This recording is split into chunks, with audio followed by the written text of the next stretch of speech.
ترقی کا زمانہ۔ جب دلی میں اردو شاعری کا سلسلہ قائم ہوا تو یہ اندازہ نہیں ہوتا تھا کہ اس بنیاد پر اس قدر جلد شاعری کی بہت بڑی عمارت کھڑی ہو جائے گی، کیونکہ ابھی تک فارسی کا اثر اتنا تھا کہ ہر پڑھا لکھا آدمی فارسی ہی کو کلیجے سے لگائے ہوئے تھا۔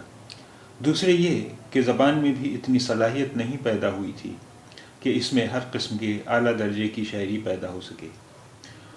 مگر ہوا یہ کہ حاتم، مظہر، آبرو، فائز وغیرہ کی روایت نے بات کی بات میں جڑ پکڑ لی۔ اگر دکن کے زمانۂ شاعری کو بھی شامل کر لیں تو اب اردو شاعری کی عمر 300 سال کے قریب پہنچ رہی تھی، مگر اتری ہندوستان یا دلی میں بہت تھوڑے سے لوگ ایسے تھے جو دلی کو چھوڑ کر کسی اور شاعر سے واقف رہے ہوں۔ اس لیے ہم جس طرح سے بھی اس زمانے پر نظر ڈالیں، ہمیں یہ ماننا ہوگا کہ اردو شاعری نے ترقی کی منزلیں بہت جلد طے کر لیں۔ سن 1750 عیسوی کے بعد سے جن بڑے بڑے شاعروں کے نام ہم کو ملتے ہیں ان میں سے کچھ یہ ہیں: خواجہ میر درد، میر تقی میر، میر محمد سوز، مرزا رفیع سودا،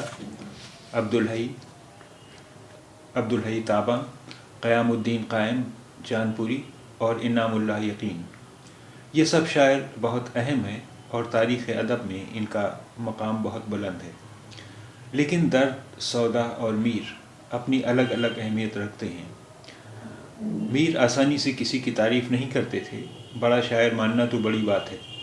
ان سے کسی نے پوچھا کہ دلی میں کتنے شاعر ہیں، تو انہوں نے کچھ سوچ کر جواب دیا: 2.5۔ جب 2.5 کا مطلب پوچھا گیا تو کہا: 1 میں، 1 سودا، 2 ہوئے، آدھے خواجہ میر درد، کل 2.5 شاعر ہوئے۔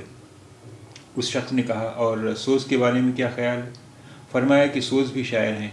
اچھا تو پاؤ وہ بھی صحیح، 2.5 نہ صحیح، 2.25 صحیح۔ شاید یہ قصہ صحیح نہ ہو، لیکن اس سے یہ ضرور معلوم ہوتا ہے کہ ان شاعروں کو جو اہمیت حاصل تھی وہ دوسرے شعراء کو نہیں تھی۔ خواجہ میر درد ایک صوفی گھرانے سے تعلق رکھتے تھے۔ ان کے باپ خواجہ محمد ناصر عندلیب بھی فارسی کے شاعر تھے۔ ان کے چھوٹے بھائی خواجہ میر اثر اردو کے اچھے شاعروں میں گنے جاتے تھے۔ ان کے یہاں مشاعرے ہوتے تھے۔ درد نے زیادہ تر غزلیں لکھی ہیں جن میں صوفیانہ خیالات بہت ہیں۔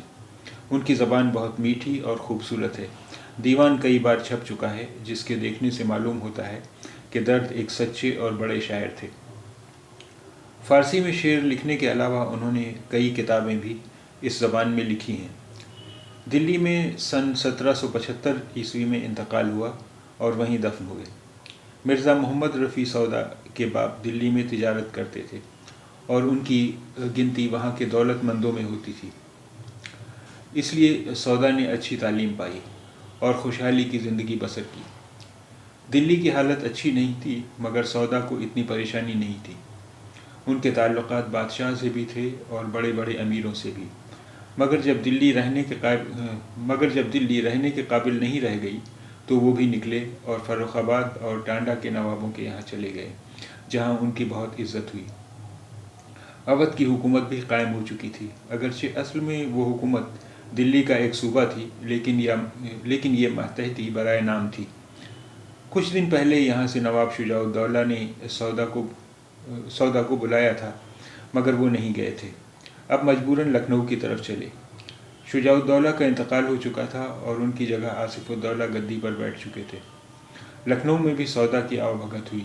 یہاں کے شاعروں سے ان کے مقابلے بھی ہوئے اور ایک دوسرے کی ہجویں بھی خوب لکھی گئیں۔ سودا نے لکھنؤ ہی میں سن 1795 عیسوی میں انتقال کیا۔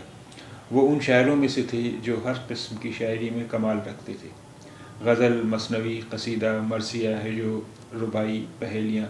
ان کے دیوان میں سبھی چیزیں موجود ہیں، لیکن ان کو سب سے زیادہ کمال قصیدہ، ہجو اور مرثیہ لکھنے میں حاصل تھا۔ ان کی غزلیں بھی بہت اچھی ہوتی تھیں، لیکن اتنی دلکش نہیں جتنی میر اور درد کی۔ غزل کے لیے جیسی سادہ زبان، گداز سے بھری ہوئی طبیعت اور عاشقانہ کیفیت کی ضرورت ہے، وہ سودا کے یہاں اتنی نہیں تھی۔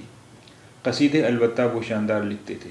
ہجویں زہر میں بجھی ہوئی ہوتی تھیں، جس کے پیچھے پڑ جاتے تھے اس کے لیے مصیبت ہو جاتی تھی۔ کہا جاتا ہے کہ ان کا ایک ملازم تھا جس کا نام غنچہ تھا۔ وہ ہر وقت قلمدان لیے ساتھ رہتا تھا۔ جب کسی سے خفا ہوتے تھے تو کہتے تھے، لانا تو غنچہ میرا قلمدان، ذرا اس کی خبر لے لوں۔ مگر یاد رکھنا چاہیے کہ ان کی ہجوم میں محض لوگوں کی برائیاں نہیں ہوتی تھیں، بلکہ اس زمانے میں جو پریشانی، بیکاری، بد اخلاقی اور غریبی تھی، ان سب کا بیان بھی دلچسپ مگر غمناک طریقے پر ہوتا تھا۔ ہنسی ہنسی میں رونے کی باتیں ہوتی تھیں۔ اسی طرح ان کے مرثیے بھی بہت اچھے اور اثر کرنے والے ہوتے تھے۔ ان تمام باتوں کو سامنے رکھا جائے تو یقیناً یہ ماننا پڑتا ہے کہ وہ اردو کے بہت بڑے شاعر تھے۔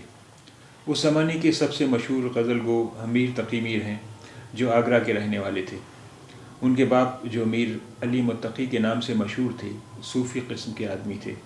نہ انہیں گھر کی زیادہ فکر تھی، نہ میر تقی میر کی۔ اس پر یہ غضب ہوا کہ ابھی میر کی عمر 11-12 سال کی تھی کہ باپ اس دنیا سے سدھار گئے۔ میر کے سوتیلے بھائیوں نے انہیں بہت تکلیف دی۔ اس کا ذکر انہوں نے اپنی فارسی سوانح عمری ذکر میر میں بڑے دردناک ڈھنگ سے کیا ہے۔ اسی حالت میں میر آگرہ سے دلی چلے گئے۔ وہاں تکلیفیں جھیلتے رہے، طرح طرح کی نوکریاں کرتے رہے۔ درمیان میں کچھ دنوں کے لیے دماغ پر بھی اثر ہو گیا تھا۔ پریشانی کی انتہا نہیں رہ گئی تھی۔ ایک طرف دلی کی حالت خراب تھی، دوسری طرف خود میر کی۔ انہوں نے اس کا سارا کڑواپن اپنی غزلوں میں بھر دیا۔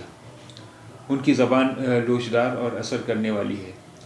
جو بھی ان کے شعر پڑھے گا اسے معلوم ہوگا کہ یہ باتیں سچے دل سے نکلی ہیں۔